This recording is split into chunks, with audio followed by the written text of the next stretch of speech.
ចឹងទៅ on Monday on August 5 on Christmas on ហ្នឹងជាងចង់និយាយសំដៅទៅលើថ្ងៃខែឆ្នាំដែលច្បាស់លាស់ហើយនឹង on មួយទៀតអាចនឹងរយៈពេលអីមួយរដូវកាលអីមួយដែលឧទាហរណ៍ on Christmas នៅពេលរដូវកាលបុណ្យ Christmas អីចឹងទៅបាទជម្រាបសួរអ្នកទាំងអស់គ្នាថ្ងៃនេះស្វាគមន៍មកកាន់សាលារៀន Enhance យើងនឹងរៀនមេរៀនថ្មីមួយដែលតាក់ទងជាមួយនឹងភាសាអង់គ្លេសគឺមេរៀន prepositions អញ្ចឹងចាប់ផ្ដើមជាមួយនឹង preposition ជាអីអញ្ចឹងនៅក្នុងភាសាអង់គ្លេសយើងប្រើប្រាស់ preposition ដើម្បីបញ្ជាក់ពីពេលវេលាអាចបញ្ជាក់ពីទីកន្លែងនិងអាចបញ្ជាក់ពីការភ្ជាប់ទៅនឹងពាក្យផ្សេងដែលតាក់ទងជាមួយនឹងពេលវេលាអញ្ចឹងហើយ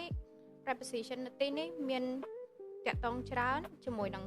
អាចនឹងថ្ងៃអាចនឹងពេលហើយនឹងអាចនឹងរយៈកាលផ្សេងអញ្ចឹងទី1ដែលយើងអាចនិយាយបានថា at night ហ្នឹងគឺជាអីអញ្ចឹង at night ហ្នឹងយើងនិយាយពេលយប់ I go to bed at night អញ្ចឹងគឺជារយៈពេលមួយទៀត preposition on អញ្ចឹងយើងប្រើ preposition on ហ្នឹងដើម្បីអីដើម្បីបញ្ជាក់ពីរយៈកាល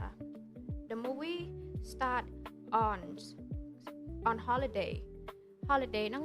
នៅក្នុងរយៈកាលណាមួយរយៈកាលដែលយើងឈប់សម្រាករយៈកាល vacation អីចឹងទៅអញ្ចឹងpreposition នៅក្នុងភាសាអង់គ្លេសគេកំណត់មកច្បាស់លាស់តាក់ទងជាមួយនឹង at យើងប្រើជាមួយនឹងរយៈពេលឧទាហរណ៍ at 5 o'clock រយៈពេលម៉ោង5ល្ងាច at noon at night អញ្ចឹងយើងប្រើសម្រាប់បញ្ជាក់ពីពេលណាមួយ alright អញ្ចឹងបន្ទាប់ពីហ្នឹង on យើងប្រើជាមួយនឹង day ហើយនឹង date មានន័យថា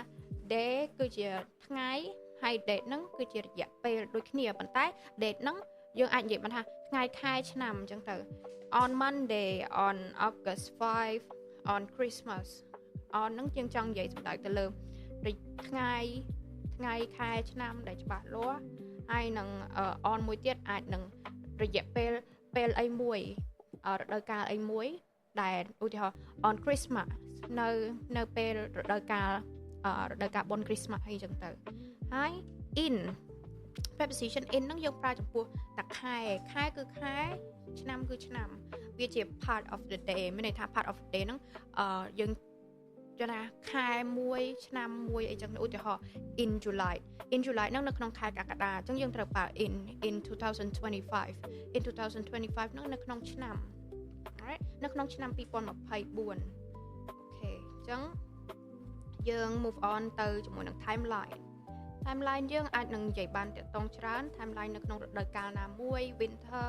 spring fall អញ្ចឹងទៅរដូវកាលនៅក្នុងផែនដីយើងវាមាន4យើងអាចនិយាយបានថារដូវត្រជាក់រដូវស្លឹកឈើជ្រុះរដូវភ្លៀងឬមួយក៏រដូវក្តៅ alright ជាមួយនឹងតទៅទៀតគឺ preposition of time and place មានន័យថា preposition ដែលតាក់ទងជាមួយនឹងពេលវេលាជាមួយនឹងទីកន្លែងអញ្ចឹងដូចឧទាហរណ៍ដែលយើងឃើញស្រាប់នេះ in the mornings ពេលព្រឹកអញ្ចឹងពេលព្រឹកហ្នឹងយើងចង់សំដៅទៅលើពេលព្រឹកពេលរសៀលឬមួយក៏ពេលណាដែលច្បាស់លាស់យើងប្រើជាមួយនឹង preposition time in on ហ្នឹងយើងចង់សំដៅទៅលើថ្ងៃខែណាមួយប៉ុន្តែថ្ងៃខែនៅក្នុងទីនេះយើងចង់សំដៅទៅលើថាថ្ងៃច័ន្ទថ្ងៃអង្គារឬមួយក៏ថ្ងៃខែដែលច្បាស់លាស់មួយ at ហ្នឹងទៅលើ at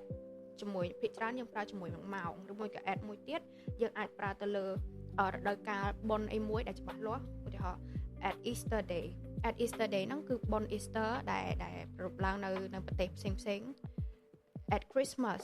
បុណ្យ Christmas ចឹងទៅ at រដូវកាលណាមួយដែលច្បាស់លាស់let's come to the end of our lessons